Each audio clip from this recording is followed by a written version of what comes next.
Women of power, women who seek to help your people. I, too, Buffalo Calf Road woman, was a woman of power, a woman who tried to help my people. I was born in what my people, Northern Cheyenne, call Big Sky. Your people call Montana. I am 34 moons and years old. My people, the Northern Cheyenne, have lived forever in Big Sky. I had two brothers, one older named Eagle Flies High, and one younger after me he came, named Chief Comes in Sight. We were happy all those years. It was like a pool of water without ripples. But the Indian agent told us change would come that we could not prevent. Our people, the Northern Cheyenne, have a creation story. In this creation story, our main spirit god that we pray to was named Me'eho. Me'eho. Me'eho created everything, and there were 4 other spirits in his world: earth, fire, wind, and water. Me'eho created first man, Northern Cheyenne, in Big Sky. But first man was lonely and had no one to cook for him nor clean for him. And so Me'eho created first woman to do first man's bidding. And it was good in Big Sky. Me'eho scooped up mud one day in the spirit world and rounded it to a big ball and placed it on the shell of Grandmother Turtle Woman. And as she slowly walked, the earth turned. And that is what we Northern Cheyenne believe. Our tribe friends were the Lakota Sioux and the Oglala Sioux, but our enemies were the Crow and the Shoshone. It was our way of life for the warriors to raid one another for ponies and for slaves. On one of these raids, my older brother, Eagle Flies High, was killed, and my father and mother cried many tears, and my mother chopped off one of her fingers so that she could feel the pain, physically, as you people would say. So then there were 2 of us, me and Chief Comes in Sight, my younger brother, who was said to be a future chief of the tribe. I lived with my younger brother, but I did not like the ways of the women, cooking and cleaning. I wanted to ride with the men. I wanted to have weapons like the men. Sometimes my younger brother, Chief Comes in Sight, would let me go with them to shoot their arrows or to throw clubs as weapons. I was given my older brother's pony when he died. Eagle Flies High had a good, fast pony and a hard club made out of the skull of a buffalo, pure bone. But clubs were only good for that one throw, because in battle you could not go and get it back. The Indian agent came and talked to the chief of all our friendly tribes, Lakota Sioux, Oglala Sioux, and Northern Cheyenne, and told us there was a big war back in the east of this country, Blue coats and gray coats were killing one another. But Indian agent said if that war ever ended, a flood of people would come to Big Sky and take our homes and land and kill us and kill the buffalo. The buffalo was my sacred animal because before I was born, I was named Buffalo Calf Road Woman. And the road of the buffalo calves is hard. If their mother goes down for any reason by wolves or coyotes, they will starve or be taken and killed as well. I always tried to protect the little buffalo calves. The Indian agent was right. Soon more and more white eyes came and killed with their long rifles entire herds. One night when the moon was full, a herd had been taken, and only the little calves were standing over their mothers, crying and bawling, "Mama, Mama, get up and feed me, for I'm hungry." We all cried as well, but the men could not stand it. So they came and got me, for that was my sacred animal, and I went with them down to the valley where the slaughtered animals lay, stripped of their fur and hide. And we killed the little calves we could not round up to try and save, to silence their pitiful cries.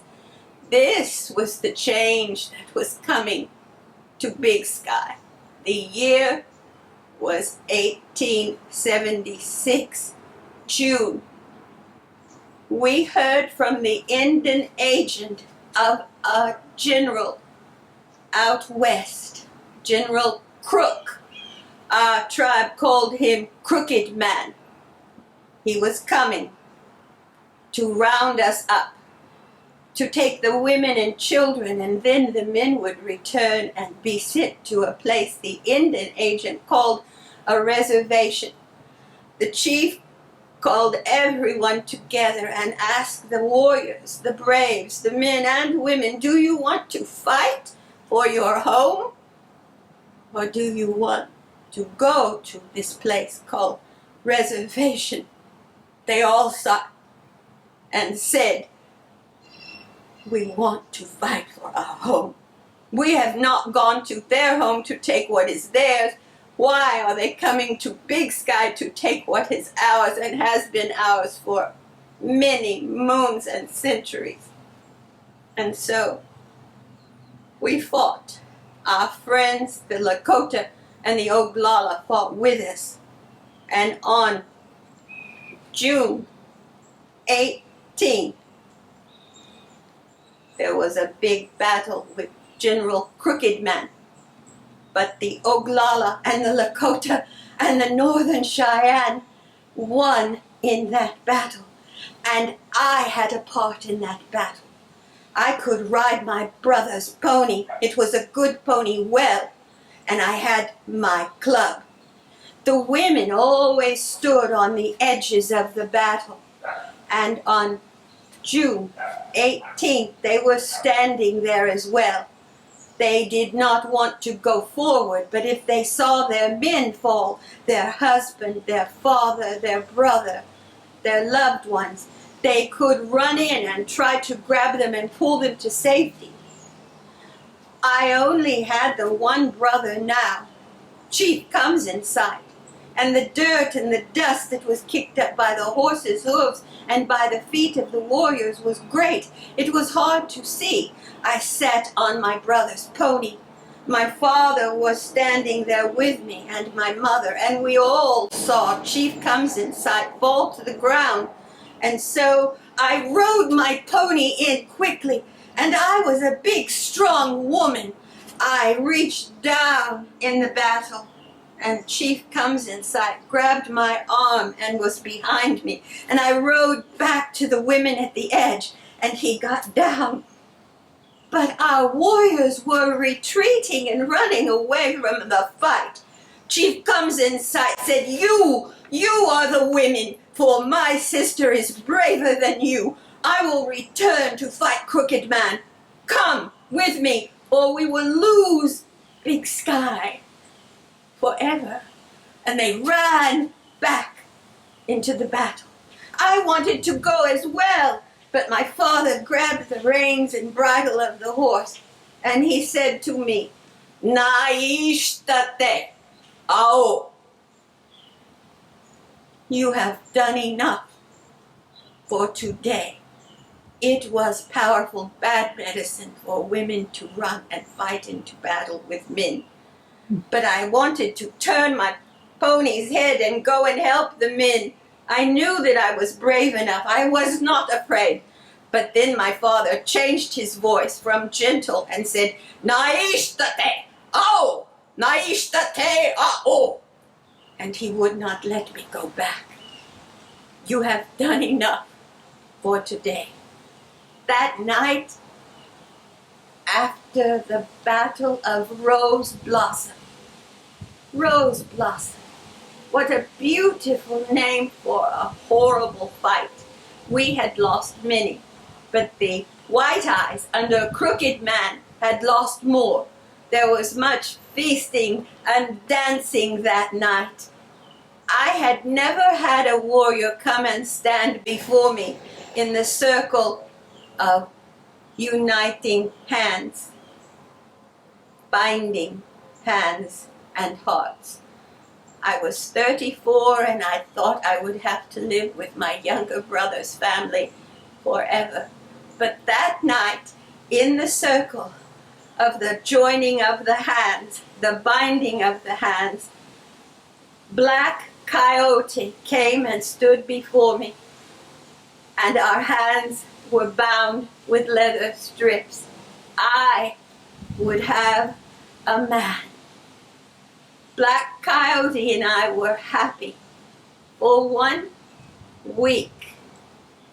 But, like the Indian agent said, the flood was coming for us.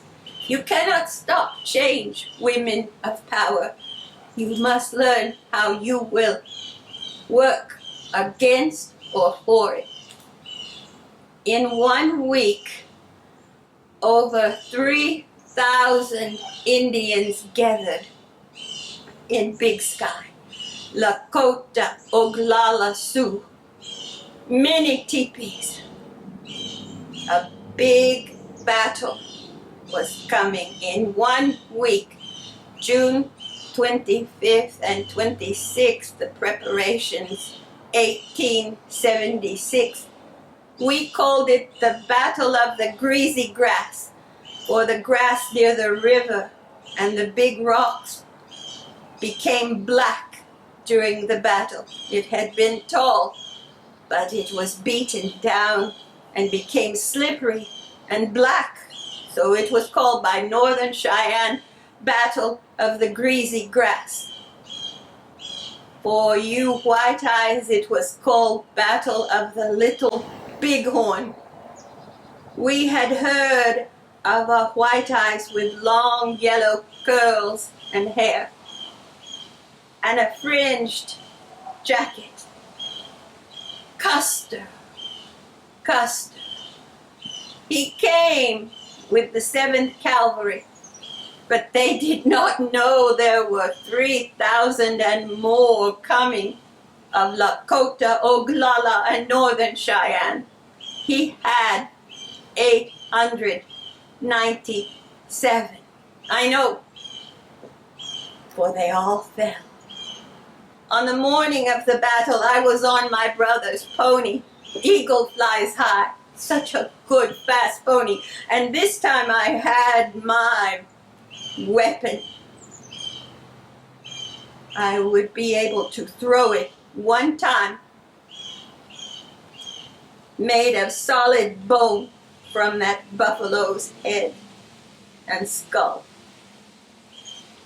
Black Coyote and I on our ponies looked at one another, and he told me with a nod that I could come into the battle, and I rode in, and I rode far up to the big rocks, closer and closer, until I looked right in the eyes of Yellow Hair. That General Custer, my husband said he had colonel's bars, but we had heard he was a general, and I threw my weapon, my club. I threw it for all I was worth, for I knew I only had one throw, and it hit that Yellow Hair, and he fell and was surrounded by our warriors. Black Coyote looked at me and he said, "Nice day." Oh, he wanted me to be safe. And I turned my pony's head and rode back to the edge of the battle. We won. All those bluecoats were killed. 897. The medicine man took a buffalo hide and marked each one. Some tried to escape to the river, but none made it. The 7th Cavalry, Northern Cheyenne, Oglala Sioux, Lakota Sioux, had taken. But our enemies, the Crow and the Shoshone, were even now helping more bluecoats. The flood would not stop. The flood would soon claim us all. And that is the story of my life before we were moved off to a reservation to die in Big Sky.